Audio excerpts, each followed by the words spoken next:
Chicken ಚಾಪ್ಸ್ನ ಈಸಿಯಾಗಿ ಹಾಗೆ ಟೇಸ್ಟಿಯಾಗಿ ಬೇಗ ಕೂಡ ಆಗಬೇಕಲ್ವಾ? ಹೇಗೆ ಮಾಡೋದು ಅಂತ ತೋರಿಸ್ತೀನಿ ಬನ್ನಿ. ಚಿಕನ್ ಚಾಪ್ಸ್ ಮಾಡೋದಕ್ಕೆ ಒಂದು ಪ್ಯಾನಲ್ಲಿ ಈರುಳ್ಳಿ ಹಾಗೆ ಬೆಳ್ಳುಳ್ಳಿ, ಶುಂಠಿ, ಹಸಿಮೆಣಸಿನಕಾಯಿ, ಚಕ್ಕೆ, ಲವಂಗ ಇಷ್ಟನ್ನು ಹಾಕಿ ಚೆನ್ನಾಗಿ ಫ್ರೈ ಮಾಡ್ಕೊತಾ ಇದ್ದೀನಿ ನಾನಿವಾಗ.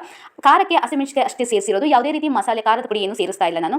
ಈಗ ಇಷ್ಟು ಫ್ರೈ ಆದಮೇಲೆ ಸ್ವಲ್ಪ ಕೊತ್ತಂಬರಿ ಸೊಪ್ಪು ಹಾಗೆ ಪುದೀನ ಕೂಡ ಸೇರಿಸಿ ಚೆನ್ನಾಗಿ ಫ್ರೈ ಮಾಡಿ 1 ಅಥವಾ 1.5 ಸ್ಪೂನ್ ಧನಿಯಾ ಪುಡಿನ ಸೇರಿಸ್ತಾ ಇದ್ದೀನಿ. ಧನಿಯಾ ಪುಡಿನೂ ಸೇರಿಸಿ ಚೆನ್ನಾಗಿ ಫ್ರೈ ಮಾಡಿಕೊಂಡು ಇದನ್ನು ಗ್ರೈಂಡ್ ಮಾಡ್ಕೊಂಡಿದ್ದೀನಿ. ಗ್ರೈಂಡ್ ಮಾಡಿ ಆದಮೇಲೆ ಒಂದು ಕುಕ್ಕರ್ನ ಇಟ್ಕೊಂಡು ಅದಕ್ಕೆ ಸ್ವಲ್ಪ ಆಯಿಲ್ ಹಾಕಿ, ಆಯಿಲ್ ಬಿಸಿ ಆದಮೇಲೆ ಒಂದು ಕಟ್ ಮಾಡಿ ಇರೋ ಈರುಳ್ಳಿನ ಸೇರಿಸ್ಕೊಂಡು ಚೆನ್ನಾಗಿ ಫ್ರೈ ಮಾಡಿಕೊಂಡು ಹಾಗೆ ಚಿಕನ್ ಕೂಡ ಚೆನ್ನಾಗಿ ವಾಶ್ ಮಾಡಿ ಇಟ್ಕೊಂಡಿದ್ದೆ ಅದನ್ನು ಕೂಡ ಸೇರಿಸಿ ಚೆನ್ನಾಗಿ ಮಿಕ್ಸ್ ಮಾಡಿ ರುಚಿಗೆ ತಕ್ಕಷ್ಟು ಉಪ್ಪು ಹಾಗೆ ಅರಿಶಿನ ಪುಡಿ ಎರಡನ್ನೂ ಹಾಕಿ ಚೆನ್ನಾಗಿ ಒಂದು ಮಿಕ್ಸ್ ಕೊಟ್ಟು ಗ್ರೈಂಡ್ ಮಾಡ್ಕೊಂಡಿರುವಂಥ ಮಸಾಲೆನ ಸೇರಿಸ್ತಾ ಇದ್ದೀನಿ. ಈ ಮಸಾಲೆ ಹಸಿ ಸ್ಮೆಲ್ ಹೋಗೋವರೆಗೂ ಸ್ವಲ್ಪ ಮಿಕ್ಸ್ ಮಾಡ್ಕೊಬೇಕು, ಚೆನ್ನಾಗಿ ಬಾಯ್ಲ್ ಆಗಲಿ. ಈಗ ನೋಡಿ ಇದು ಚೆನ್ನಾಗಿ ಮಿಕ್ಸ್ ಆದಮೇಲೆ ಕುಕ್ಕರ್ ಲಿಡ್ನ ಕ್ಲೋಸ್ ಮಾಡ್ತಾ ಇದ್ದೀನಿ. ಕ್ಲೋಸ್ ಮಾಡಿ 2 ಅಥವಾ 3 ವಿಜಿಲ್ ಆದರೆ ಚಿಕನ್ ಚಾಪ್ಸ್ ರೆಡಿ ಆಗುತ್ತೆ. ಯಾರೆಲ್ಲ ಟ್ರೈ ಮಾಡಿಲ್ಲ ಈ ರೀತಿ ಒಂದ್ಸಲ ಟ್ರೈ ಮಾಡಿ ನೋಡಿ, ತುಂಬ ರುಚಿಯಾಗಿರುತ್ತೆ ಹಾಗೆ ಟೇಸ್ಟಿಯಾಗಿ ಕೂಡ ಇರುತ್ತೆ. ಹಾಗೆ ಯಾರೆಲ್ಲ ಸಬ್ಸ್ಕ್ರೈಬ್ ಮಾಡಿದ್ರೆ ನೋಡ್ತೀವಿ ದಯವಿಟ್ಟು ಸಬ್ಸ್ಕ್ರೈಬ್ ಮಾಡಿ ಒಂದು ಲೈಕ್ ಕೊಡಿ.